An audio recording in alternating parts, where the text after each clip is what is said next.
You know how you've been dropping the emojis with the apes and the bees. Yeah, man. And that's a little signature, man. Every time you see that, the bee and the ape, yeah, man. I'm like, man, JBO got this on pre-save, man. You got that I just can't see you on your phone. We got the black sheep going now. Yeah, too, yeah. We call ourselves CiiiTY, but we global. And everybody that has a voice is allowed to be vocal. You know, so. Is there a difficulty in building your brand because uniquely you've identified JBO The Prince, you recognize it as a brand of sorts. Correct. You know, that's the correct way to do things as an artist is, you know, even though you're a person, you're a business. Correct. You know, so is there a difficulty in building JBO The Prince in Palm Beach? I wouldn't really say there is, because I would never have been able to have a title such as Prince of Palm Beach without that being behind me already, you know what I'm saying? Yeah. And going back to what we was talking about as far as the prison stuff, you know, I was really out here unlike a lot of people. You know, I have a real reputation. People can Google me. You can Google John Coleman. You can Google JBO The Prince. However you want to look it up, it's the facts is there. You know what I'm saying? I don't need to run around here and prove myself or try to gain stripes or whatever. You know what I'm saying? Like you said, I'm not new to this. You know, I've been doing this for a while. So I just take all of that. I take heed to everything, you know. Yeah. I know how to use my experiences to my advantage. Mm-hmm. Just as you've been doing this, and I'm sure a lot of artists can learn a lot from you, you can learn a lot from a lot of these different artists, especially being out the game for a little bit of time. Correct. What have you learned from being back, and who are some artists that you've worked with that you think really help you out? I gotta say, definitely D Blair. Shout out to D Blair, man. Yeah. Shout out to Baby Boy Slime, definitely, man. That's my man. You know, we from the same hood. Shout out Indian Pond, Lantana. You know, watching these few artists. Shout out Kevin Nova. Shout out ATD, Sauce. You know, I actually went on tour with them boys. Their first stop in Miami. Yeah. And I realized this was probably my third show that I have attended. I didn't perform. But watching them boys perform and realizing the way they gained crowd control and the way they kept position at this point in the song and kept focus on this part of the crowd at this song, they just had a real interactions. You know? Yeah. The crowd really interested. People wasn't pulling out their phones or having a conversation. You know what I'm saying? Yeah. And I learned that's how you perform.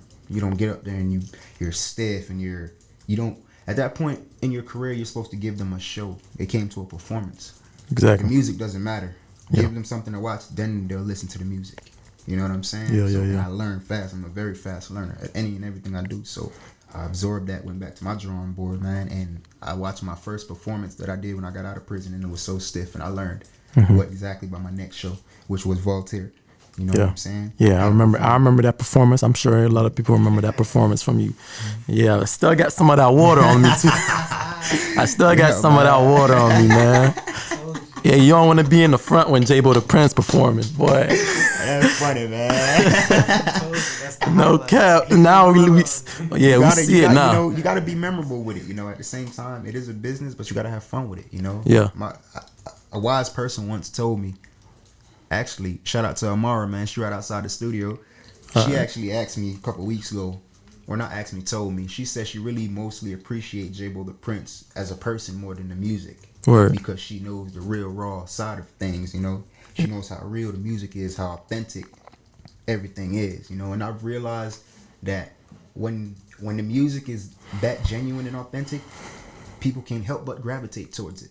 It shows in everything I do, my online presence, my music, the way I perform. You can obviously tell I've been through what I'm talking about. You know what I'm saying? Yeah. So. Yeah, the experience it'll show itself. Right. Through the music. You can identify the artists that are talking about things they've never done before. It stands out. You know, when you're someone who comes from a background, you know what's authentic and what's not. Yeah.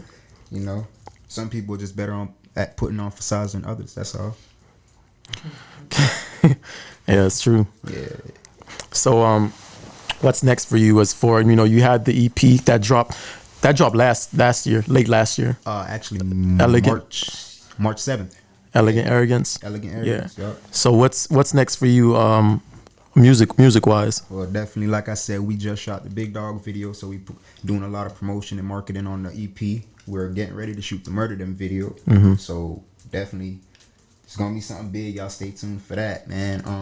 Other than that, we got some singles we probably working on releasing. We got an EP in the works. You know, I don't know exactly when I want to release it, but it's definitely in the works. You know, so I'm working consistently. You know, like I said, we got many visuals on the way, but the next project that's coming is definitely gonna be that visual for Murder Them. You know. So. Yeah, I noticed that you're not shy to push one record or a couple of records for a long period of time. Correct. Some of the songs you're still pushing to date are songs you've band made. Correct. You know, but what's the recognition on your part in using that strategy? Doing that strategy, well, you got to remember, a hit record is only a hit record because of how much you put into it. You know what I'm saying? So a good song doesn't have a good record, doesn't have an expiration. That record is gonna be as hot as long as you keep it hot. You keep it relevant, you know?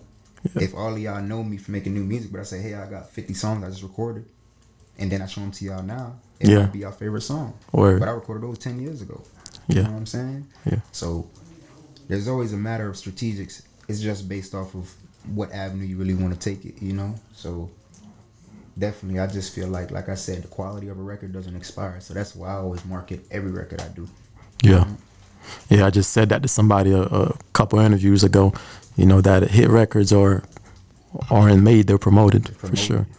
You don't know a hit record until you hear it. Yeah. You know what I'm saying? Yeah. If I could get everybody in the world to hear Murder Them, I guarantee you it'll be a hit record. Quote, hit record. Yeah. We know when we got a hit record, but guess what? The world don't. We got to get it to them to be heard. What's your most popular song right now? Right now, I definitely got to say is Murder Them.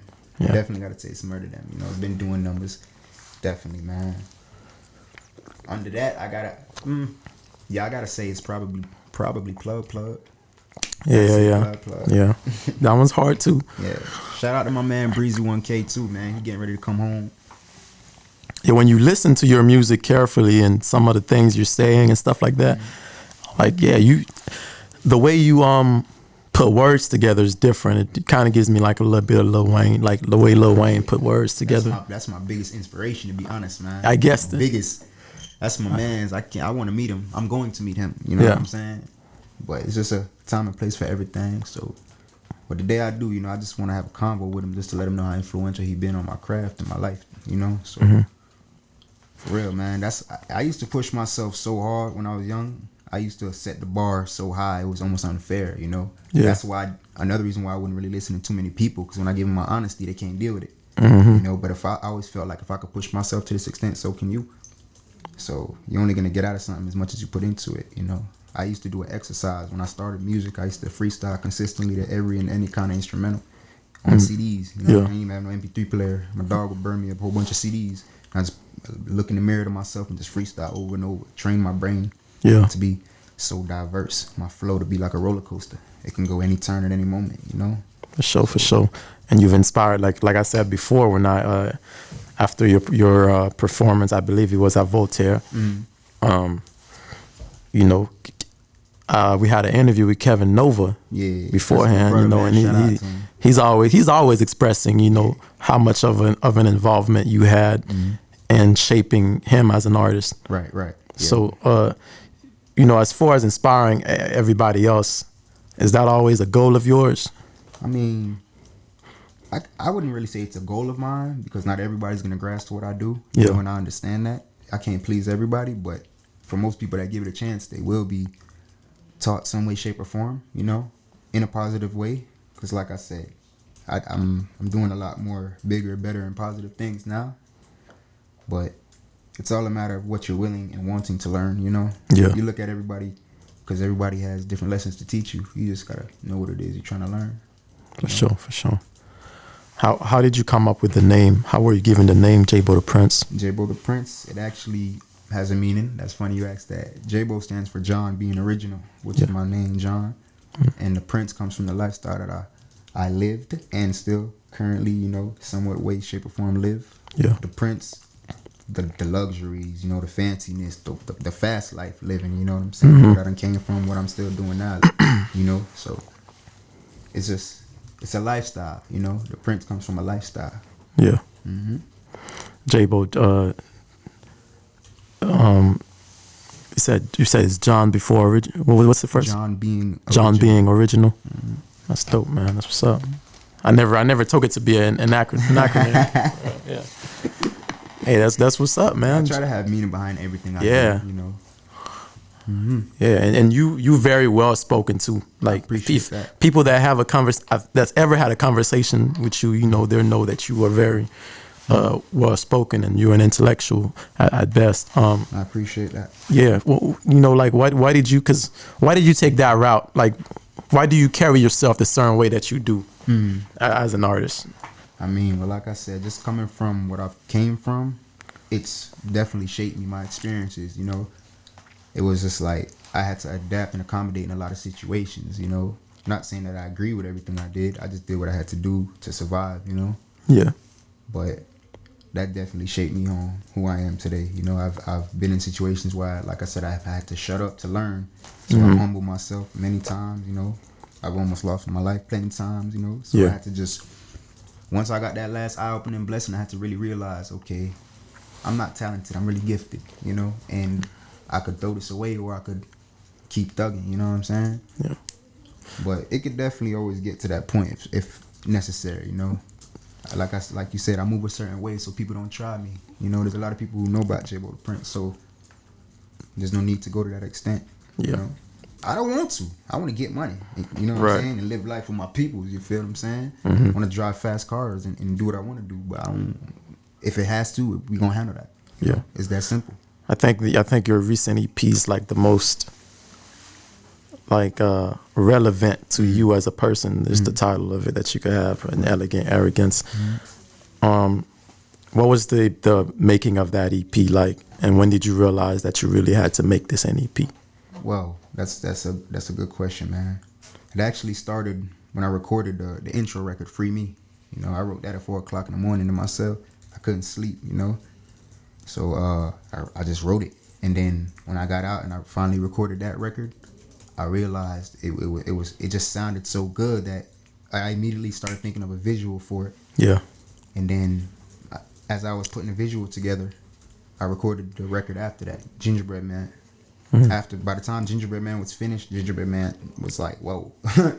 So everybody who I showed those 2 records to was like, dog, when you gonna drop a mixtape, a EP, an album, whatever? Okay. Because I was gonna hit them with straight singles. Yeah. But the demand just from Is It Real was like, they want so much more. I can't just give them a single. They're gonna get mad at me.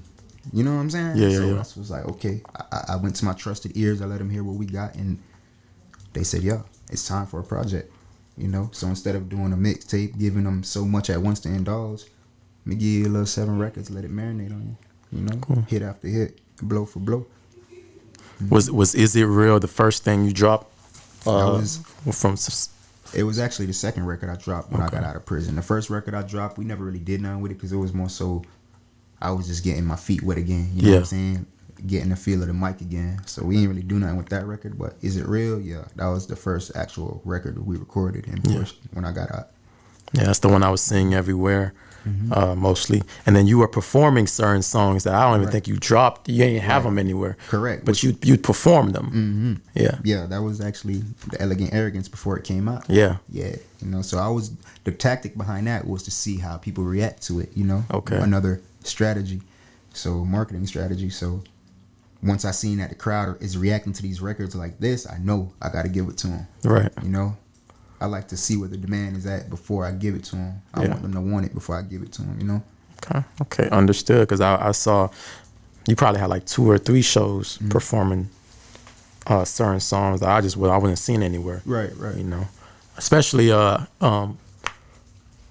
Murder Them, because that's a favorite. Right. Everybody loved that song. And when you performed it, I went and look it up. I don't think I saw it anywhere. Right. I was like, JBO's playing with me. He's playing with us. Man, there was a lot of people hitting me up like, man, what's up, bro? Where's the music at? Where's that? Yeah, man. I'm like, man, just chill. You're a troll, man. Trolling. All right. As far as everything else in your life, you know, how are things working now? What are your real life relationships like? What are some of the biggest relationships you've made since being out?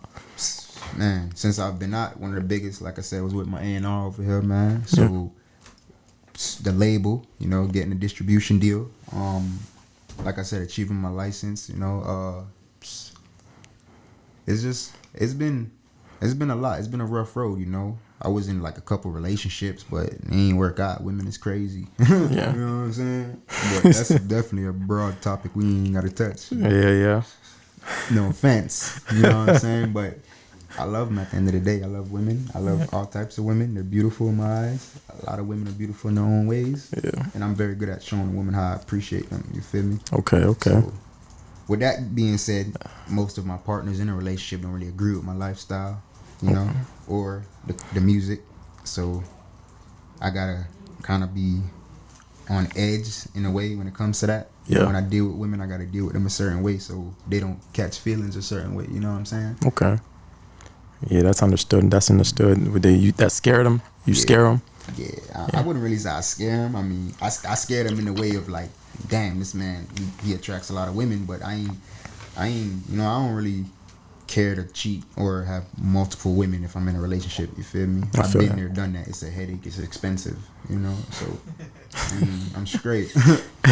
I'm almost studied, man. I need a wife, dog. I want some kids. I got 5 nieces and nephews, man. But shout out to Blaze too. Shout out to Smooth, man. Shout out to Ashley. But I need some kids of my own. You feel me? Yeah. I need them. But right now, music is the top priority. Yeah, that's the child right now. Okay. I'm just raising that to its fullest potential, you know? Yeah. We are CiiiTY.